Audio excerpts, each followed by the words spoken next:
They say that, in the early 1700s, there was a man so terrifying that sailors believed he was not entirely human.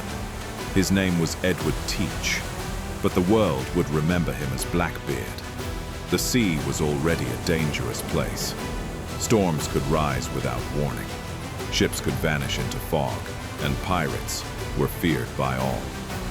But even among pirates, Blackbeard was different. He was tall, broad, with a thick, dark beard that covered most of his face. But what made him truly unforgettable was what he did before battle. Blackbeard would take slow-burning fuses and tie them into his beard. Then he would light them. As the smoke curled around his face, his eyes barely visible through the haze. He looked less like a man and more like something out of a nightmare.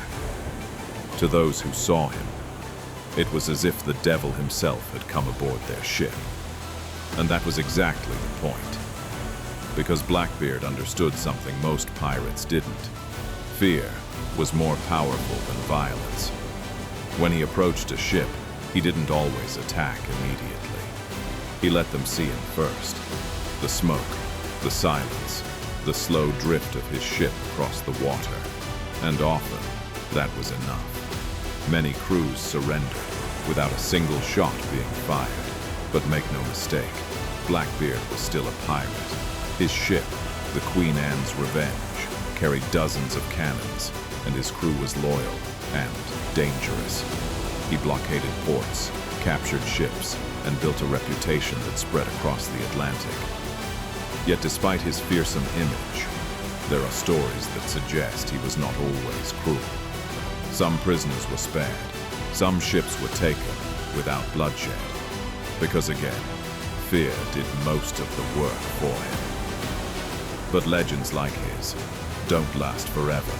In 1718, the British Navy decided they had had enough.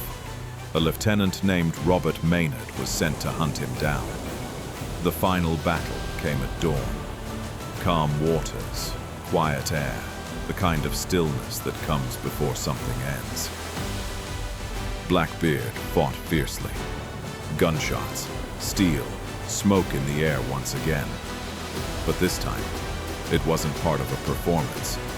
When it was over, Blackbeard had been shot and cut many times. His body fell, but the legend did not.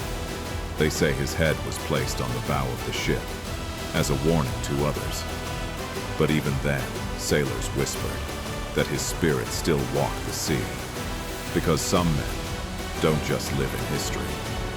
They become part of the ocean itself. And somewhere, in the dark waters of the Atlantic, if the night is quiet enough, you might still imagine a ship drifting slowly through the fog, and a figure standing at the helm, surrounded by smoke.